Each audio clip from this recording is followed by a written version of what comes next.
Live from New York. It's the show that is welcoming Greg you are Jennings. way better looking. Oh, I sorry. appreciate it. I was going to say, Brew looks better than Greg, ever. welcome to the show. Good to see you. It's great to have you back today. Now, Nick, you broke this story. I did. I had it. That he was not retiring. We read between the lines. No, you did. Of his response to Cuffs the Legend on Twitter from a couple days ago. Yes. That Cuffs is the Legend wanted to go on a nationwide foodie tour. Yeah, exactly right. And LeBron said post-career in future tense. So we knew a couple days before everyone else. But go ahead. It out. Yeah. But I think my biggest takeaway was this. Vegas certainly didn't think he was going to retire. Mm-hmm. The media at large didn't think he was going to retire. Michael Malone said it was, made jokes about it and said it was a distraction. I think he was actually closer to retiring than we thought he was. Well, and again, I'm not trying to be too self-congratulatory, but Greg, you haven't been here that much lately, so you might not know. Wildes, what was my New Year's resolution? Well, to be less humble. Be less humble. And so I will say that the day after this, I took it seriously.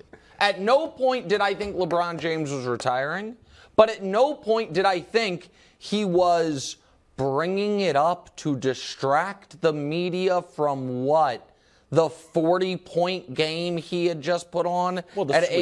Well, I understand, but he was coming off a great game where he played all 48 minutes, and no one was going to leave that series like, LeBron can't do it anymore. And so I felt, and I thought the reaction in that moment by Michael Malone and a lot of others was kind of part and parcel with how unfairly LeBron is covered at times. Now, I get it. He is also, it's not like he has a shortage of flowers or a shortage of people on television. Yours truly, of course, near the forefront of that, who are constantly telling you how great the greatest athlete to ever live is. I get that.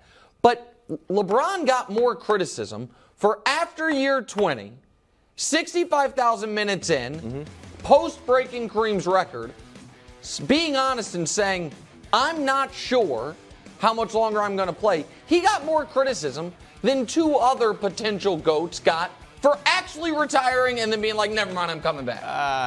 Well, no one criticized Jordan. And Brady, even when he did it, you came on TV and you were like, I'm not sure he's actually retired. I made fun of you for it. And 6 weeks later, he's like, I'm back. Everyone's like, awesome. We're excited to see it. So I thought it was irrational, Greg, that people thought it was implausible that LeBron might have, in a moment of, I think, vulnerability, because he walked out of that Nuggets series, I think, probably thinking, that guy's better than me. And when he's lost other series, I don't think he ever thought Durant was better than him, Steph was better than him. It's like, ooh. Aaron Gordon played well. But Jokic is better. That guy's better than me. I gave it my all. We got swept. And the other elements of it would be, I did get Kareem's record. I did get the title with the Lakers. And the subtext of it that I think people overlooked was this. His goal had been, I want to play with Bronny. He then, in the months leading up to the end of the season, gave some public comments that at least opened the door that Bronny might say, not my thing. And LeBron, and so if it's like, okay, maybe I can't even do that. Maybe my son doesn't want that. And so I don't think he ever thought I'm retiring. But Greg, I don't think he ever, that he was 100% certain he was coming back. And then I think a few weeks later, it's like, yeah, I'm coming back. Yeah, I don't think anything is ever 100% certain when you're in that type of moment after losing the way that they went out. However, I never believed that he was going to retire. And I can say that with 100% certainty on my end of it, because that's just my opinion of watching LeBron James, listening to him, seeing what he was able to produce in those playoff series.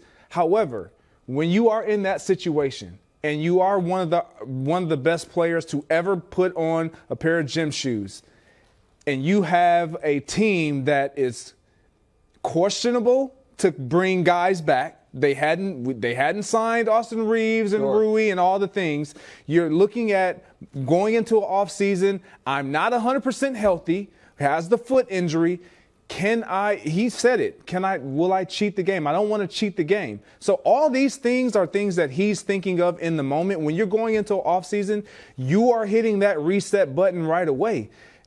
Do I really want to go through this again? Do I have enough? Will I come back and be the player that everybody, no one more than myself, expects me to be? So I think that weighs a lot into it. I wouldn't say that he didn't question whether or not, or consider, like, can I do it at the same level? Can I be the player that this team needs me to be in order for us to contend for a championship? Because at this stage in the game, that's what it's about for LeBron. It's about trying to get another ring and win at the highest level. It's not about him being the best player on the floor anymore, because I don't believe he needs to be that. He has to be. But the standard that we hold him to is not the standard of any other 20, 21 plus year old player that's ever played in this game. It's always going to be, we expect LeBron James to give us LeBron James type of performances from the moment he got into this league to the moment he exits. The standard will never be lowered for a player like LeBron James 100%. Like it has been for everybody else. You know, when you talk about like coming off a vulnerable moment, I have also felt like that after a rough, weird, and wonderful. Oh, yeah. And Wildes, I can't tell you how many times we've ended the show and Wildes been like, guys. That might be it. That might be it. After a rough G-block? I have a real point, besides my weird and wonderful. That was a real point, too. I have another real point, I believe I should say. My other takeaway here, Nick, was I'm putting abrupt retirement on the board. I don't think that we're going to get, I know we talked about yesterday, Karl Malone on the Lakers, LeBron. I don't think we're going to get Jordan on the Wizards, LeBron. Seeing how close he was, because I do believe that he was thinking about retiring, I could see him calling it sooner than anyone expects. And this idea that he's going to be 45, averaging 12 and 5 and playing 14 minutes and contributing, I don't think that's in the car. It could be in the car. I could see an abrupt Barry Sanders-esque retirement. Listen, I think that it is possible, because LeBron, listen, it's not like he minds attention. I think that it is possible that he does do nice sunglasses. Hey, this will be my last year at some point, so he gets the retirement tour. I think that's possible. If he doesn't do that, Greg, I think it will feel abrupt, because I know people clip this and make fun of me. I believe this. You can check back in 3 years, see if I'm wrong. I don't think he'll ever be bad. I think he's too smart and too strong. I 100% agree and with I you. think that he will, he clearly is no longer MVP of the league guy. Mm-hmm. You know what I mean? Can just will the 2018 Cavs to the finals guy. I don't think he will ever be 15-8 guy. I think that his size and his IQ, he could be injured a lot guy, but I think he will be putting up 26, 7-6 at his worst. So it will feel abrupt as opposed to the other old guys, Kobe in his final year, Malone in his last year, Kareem in his last year, where they looked like a shell of their previous self. I don't think we're going to see that from LeBron. Well, it's because LeBron has never had just one way of beating you. Right. Like, take this playoff run. When he was at some of his best performances, it was on the block. Yeah. It was literally put him in the post, play through LeBron as a big man, as a power forward, if you will. Because he has the size, he can still look over guys, he can still make the right reads and get the ball to the open guys. That's why when you look at guys who have played long time in this league, you look at the Michael Jordans, you look at the Kareems, you look at the Shaqs, all these Kevin Garnett, they only had one style. They only had one way to really truly beat you. Shaq on the post, dunking, being physical, overpowering you. LeBron has such a variety of ways to where he can beat you. I agree with you 100%. I don't think he's going to ever truly be bad. I don't think he has to be 28, 8, and 6. Yeah. But he's going to always be like a 18, 20-point production guy. One of those ways is miss a three. AD offensive rebound layup. Yeah. You're still contributing. You shoot 26%. Last thing on this before you move to Michael Malone. He'll never be bad. He's 100 years old. Well, I don't with think he's his cane play blocking until shots. I don't think he's going to play until he's 100 years old. But lastly, I want because two of my at one point broadcasting idols, and now I'm lucky enough to call them friends. That's nice. Not you. Oh. Colin Cowherd and Dan Patrick both had a similar criticism today, which was they didn't love the quote that LeBron said, "Lucky for you guys, today is not that day." I like it. I got to tell you that, and this is the thing is, it is an honest quote. It would be whether you hate LeBron, love LeBron, anything. If he last night said, "I'm done," guess what? We're good for a week.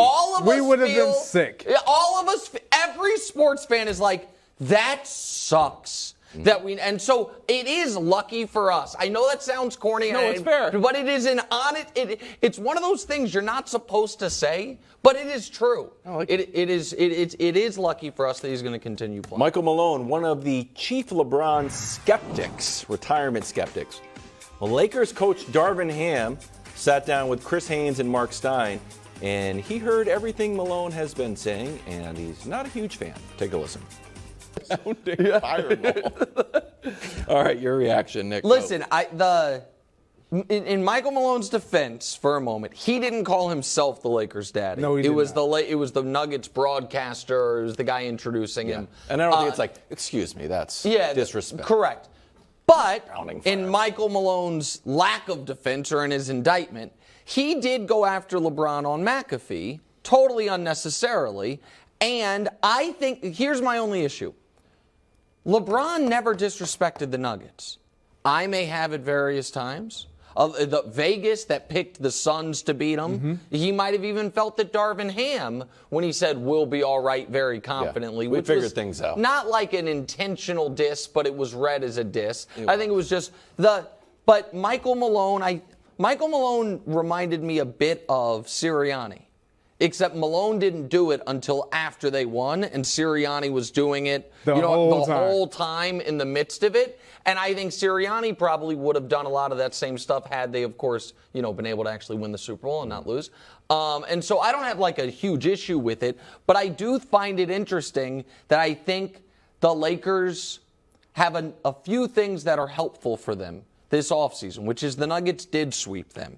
And they do feel like they really took some shots at him, the Lakers' daddy stuff and all that stuff. So that's my takeaway from it, Greg. I loved it. I love that Darvin Ham is keeping receipts. There's no way for you to continue to try to climb up a ladder and watch a team and a coach who coached well. Malone did a great job last season, even in the finals against arguably one of the better coaches in the NBA right now. But what I love is the competitive edge of guys just doesn't disappear. Like Darvin Ham, he played in this league. So he's going to have responses like this when he feels like you've just tried me and my team. We're going to get back. We'll have another shot. And when we get our other shot, you're going to feel that. What, Wildes? You got swept. What? You got swept. You won fewer games than the Timberwolves. This isn't over. It actually is. What? This is no. He's saying the Timberwolves lost in 5. No, I understand what he's saying, but they got to the Western Conference Finals. You got swept. You got swept. We won as many games as we did. I'm saying you got swept. At a certain point, it's like the guy's allowed to talk all the trash. You got swept. I'm going to put Rui on Joker. We figured it out. But he's saying he's not trying to relitigate. I know we have to move on. He's not trying to relitigate the conference finals. He's saying it's not over. He's saying that's part one in a saga. He's saying we're going to get a chance again. Actually, it is over. We were on parade. I was shooting fireballs, having a blast. Gosh. Okay. All right. Last question, because we're late on this segment with your antics. If LeBron was to win the title, would this be the most impressive achievement of his career? The idea that it's not over.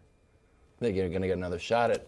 Well, I mean, whether they were to beat the Nuggets or not, if the Lakers win the title next year, and LeBron is the level of player he was this year, which I think he was the best player on the team. I think Anthony Davis was unbelievable. I think LeBron was the best player on the team.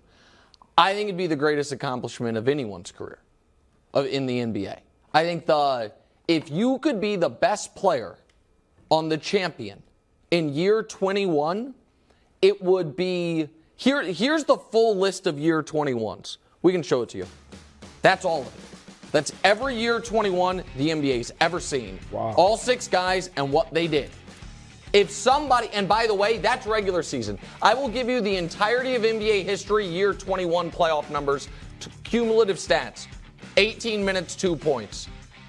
Shout out Robert Parrish. Oh. He's the one. 18 minutes, 2 points in year 21 playoffs.